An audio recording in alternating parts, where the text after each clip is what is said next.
So thanks for staying with us. How much do we know about African indigenous language films and content generally? Our next guest is a master in this terrain. He's a highly celebrated and accomplished television and film producer, a highly creative and multifaceted individual with a diverse range of interests. Our second guest today is the founder, African Indigenous Language Films Festival, Secretary Board of Trustees, Nigerian Film Festival Association, past President, Independent Television Producers Association of Nigeria, APAN, and a avid singer and a man who cherishes the bond of family. He's a colleague, a brother, and a friend. Osezwa Stephen Imohio. Thanks for being here this morning. Thank you. Thank you so much. See me so green with envy. So you must be a proud African too, sir. I'm curious to tap into your interest in Africanism. So you're welcome. Proudly African. Welcome to the show. Are you a chief too? Well, if you call me that, some call me that. But I'm a chief. In my own right, I am a chief. Yeah. Okay. Good to have you. Thank you. Yeah. So, John? Yeah.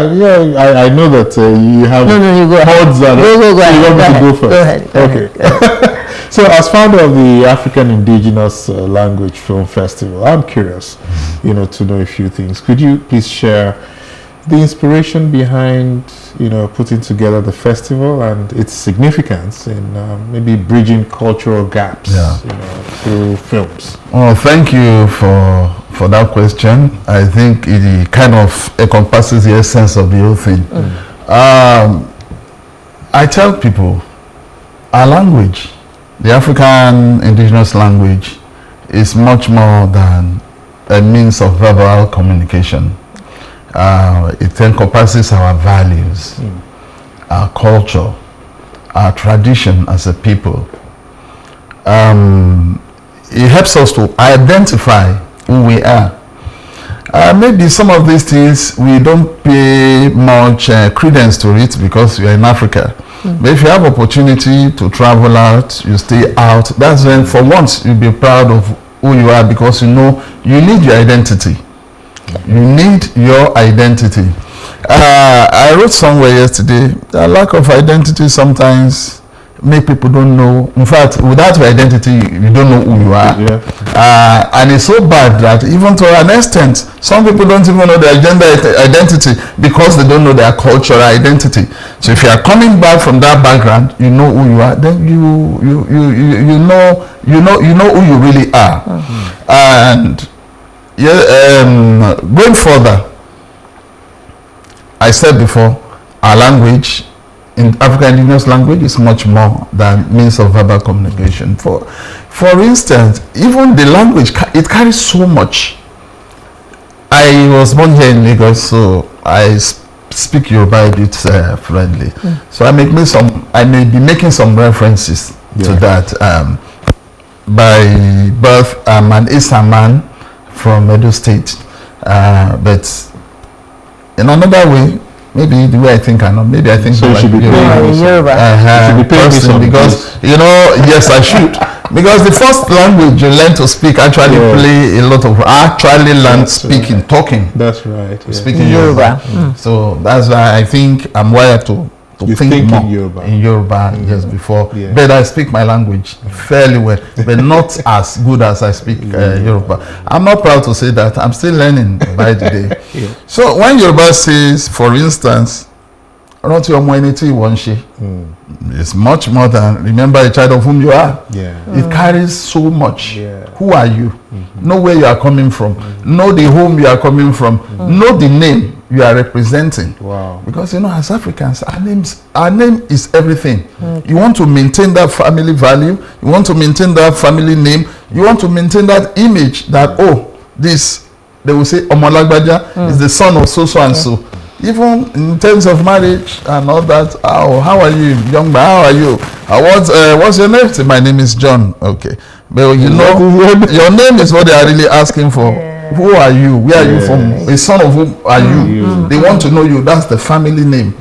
So that's the image we represent as Africans. That's right. Well, maybe some foreign drinks. I see some few years back, they'll tell you that image is nothing, obey your thirst. I'm not calling brands, but for us as Africa, image is everything. Okay. So sometimes that thirst, you may not obey it if it's going to smear the image of the family. Okay. All right. So how does showcasing indigenous language films contribute to a better understanding and appreciation of Africa's rich cultural diversity, both within, the continent and globally? Well, I think I've been opportune to travel around both within Nigeria, within Africa, and sometimes outside Africa, mostly for film festivals. And the first thing I do anywhere I go to, even if it's within Nigeria, outside Lagos, anywhere, I want to know the people.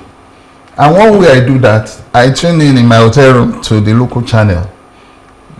That tells you everything about the people. Tune into the local channel. Unfortunately, these days, most of our local channels are foreign in content. They are foreign, but somehow I still manage. I will listen to their local news, look at the people, look at what is happening around there. Then I can tell you pretty much about that place, either within or Nigeria or outside Nigeria. It helps you. So our movies carries everything about us. A lot of people around Africa, you travel, you hear them saying Oga, they say Lolo, they will say some certain things, all from Nollywood. Yes, From Nollywood, they pick those things. Oga, that's yes, right. I remember also those days, even as late as maybe 80s to mid 80s. In fact, before Nollywood as we know it today, when you want to know a Ghanaian, when you see them, they have this afro bushy hair. But the influence of Nollywood on them makes them barb their hair like mine, like that's John own. And like, yes, I've noticed that. And around Africa, the dress code also, go to Kenya, go to some certain things, even their women, they are beginning to dress Nigerian. Wow. That's the influence we're having on them culturally. They know, I have a lot of friends around Africa, and they tell you about the various food. And one thing people also didn't know is that the influence of Nollywood is what rub off on our music industry. Yes. You're right. Yes, it was. If the music industry is whatever it is today, thank God the musicians took advantage of it. It was because they want to know more of you. That's right. They watch your movie. Those days around Africa, even where they don't speak English, you see a man maybe who understands some tata in English. In a moonlit village square, they put this small TV and I pass my neighbor. Gather around watching a VHS film of Nollywood. Both old and young, they will all gather. They have something they can relate to. It's different from the Chinese movie. It's different from the Indian movie we grew up with. It's different from the American movie. But these people, they are like us. They look like us. Their culture is the same. They are watching something that has to do with burial and all that. Oh, we practice this here too and all that. That was. But we started deviating. I told my colleagues, we started deviating because we now want to take Nollywood to the next level. We want it to look like Hollywood. Like our former minister said, who wanted it to be like CNN. We have to really check our thinking. Yes. So we want it to be like Hollywood. The Hollywood writing software, those were introduced to us. We started using it. It plots your script like Hollywood. We have our own storytelling style. Our own storytelling style actually emanated from the grandpa storytelling. That was the way, if you check those early 90s, late 80s, when Nollywood that was the style that we're writing. So, most of the time, of course, the poetic justice is there. You must punish evil. And so we have all that.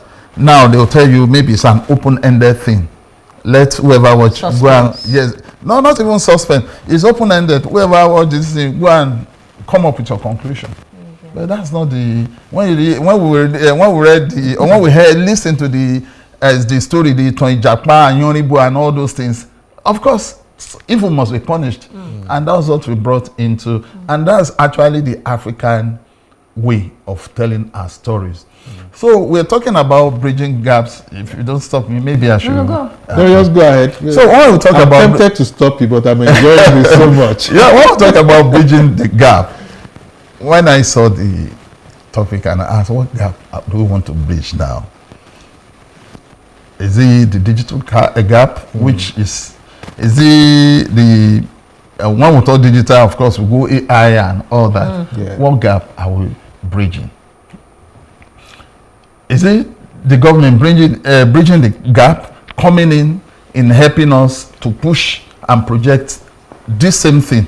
Because when you talk about African indigenous language movie, we are looking at three things, and that's what my own festival is all about. You want to, first and foremost, you want to preserve your culture. You want to project and promote your culture. Yeah. You preserve, you promote, you project. So that is why it is very, very good that we all, either as individual, as government, as industry enthusiasts, as practitioners, they will all need to come in and support this. African indigenous language films will help us, those traditions that are long gone, because there's a war now, and the digital era has actually come back with serious war. The war on culture. People want to impose their culture on you. When you see the various cultural centers from the foreign countries in your country, what do you think they're there for? Okay. I've seen those days. I saw our national troop. I think they went for a workshop with the French Cultural Center to do a dance workshop. I thought they would do that and impact on them what we have here. In Nigeria, the workshop was here in Nigeria. By the time they came back, I began to see ballet movement in Bata dance. I said, no, this is very wrong. This is very, very wrong. That's what they want to do. They are fighting seriously. You see the Chinese, they are beginning to have their this in some of our institutions. They are pushing it. Do we have our own language study center, African studies in Beijing? In Beijing? No, you have to think, because before long they make you to reason like them. Before long they make you think like them. So those your values that you hold in high esteem is discarded. Okay. So that's why we need to. Okay, I mean, but some people may fault you and say, it's not that we're not doing anything at all. I mean, what kind of gloomy picture are you painting? Now, as a member of the trustees of the Nigerian Film Festivals Association, what initiatives do you think are even being taken, if any at all, to support and elevate indigenous language films on a broader scale, so that it won't be like we're just pulling ourselves down? There must be something that we're doing. I think something we are doing is why, for instance, I'm here, because you need to keep telling the people, let them know the import and importance of some of these things. It's not just you are just watching maybe Baba Suwe and that kind of a thing. It's much more than that. There was an Ogunde in this country with the Alanijo theater thing that eventually transformed into the film and all that. So what were they taking around? They're taking culture. You watch his film, you watch Aye and some of all those things. It carries a lot about the Yoruba tradition and culture and spirituality. But today, are those the things we are seeing in our movie? Okay. You want the gun thing, I kill you, and that thing before long is on the street. You see gangsterism in our movie, before long it's on the street. Are those the kind of values we want to hand over to our children? So I think it's a time for every one of us to go back to the table. I'm sure by now the table is full. They are always going back to the table is full. The pipeline is blocked. The drawing board. The action is the issue now. Yes, and the pipeline is actually blocked. I see. So I think we really need to come out and look at some of these things and talk to ourselves. What do we need to do?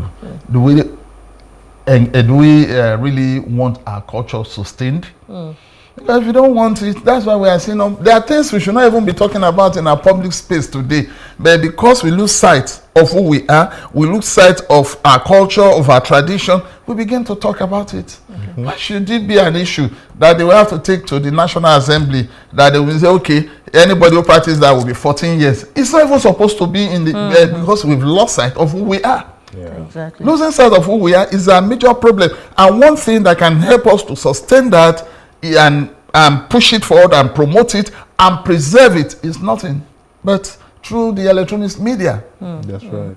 Okay, so the festival is how many years old now? You've had how many series? I've done some other things. Okay. Shooting movies, doing before now. When I thought of all these things on my own, I do a lot of deep thinking at my quiet time. And I just felt, of course, it would have been nice. Okay, let's just have one something international film festival. Tie to one thing. You can get this, you can get grants, you can get all that. I said no, because there's a level you get to in life. All you are just thinking is, what do you give back? Value. You want to give value to, and so that when you are gone, someone will say, oh. Because that's where I'm headed. You know, the younger generation, the younger filmmakers, the younger TV producers, and these festivals. How does it appeal to them? What are you doing, to make this festival appeal to them so they can begin to value the culture, especially this local. Is it local language? Indigenous language, that's the word, yeah. So that they can get in. What we are doing, for instance, the festival is relatively new. We started last year. We are doing another one this year, and we hope and pray it continues. Okay. We attract the young ones by conducting training for them, proper training in filmmaking. Last year we had Canon. We partnered with Canon. So they're there to conduct training at the festival. We also do language subtitling training, because that's another thing, because a lot of people don't even understand language. Yeah. We don't want to, because sometimes, I'm sorry to say, when I feel like laughing, because it's funny, but it's not supposed to be.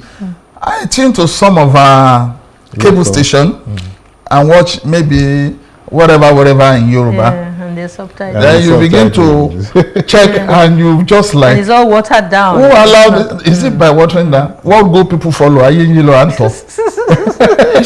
Direct translation. It doesn't make any sense. Yes. What go people follow? Ayinjilo Anto. Open the door and let the climate come in. You see all manners of such, and you just feel, oh God, who allowed this thing here? And you've been wondering.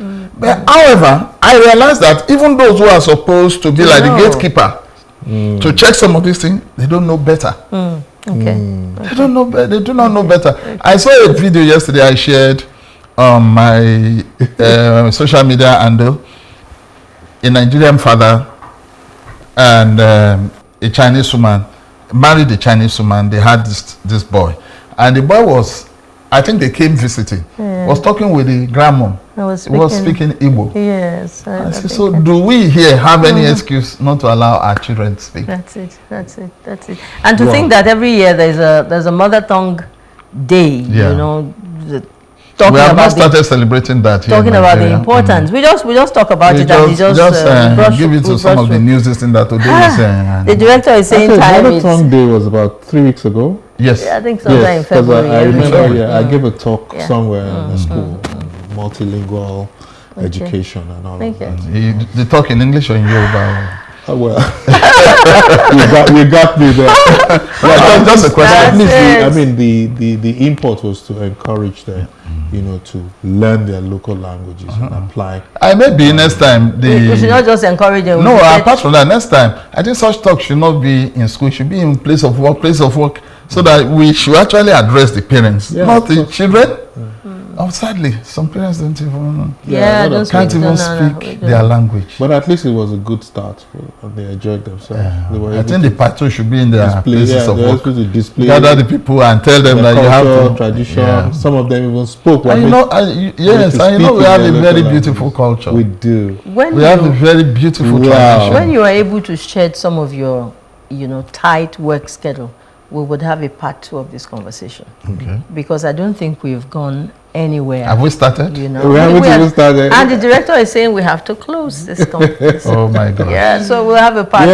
Anyway, we Please. want to acknowledge the powerful endorsement, of the African language which you have given us today.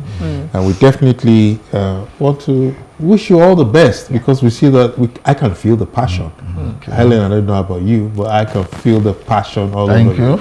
So well done, sir. But in closing, I would want to say that I think to bridge that gap, I was coming to the government end. The government should know the importance of this. We did the first edition here in Lagos last year, July. This year, we'll be having it July 3rd to 6th. I think not in Lagos. I'm trying to partner Lagos, but to even get time with the commissioner who is in charge, because this year we are focusing on tourism. Okay.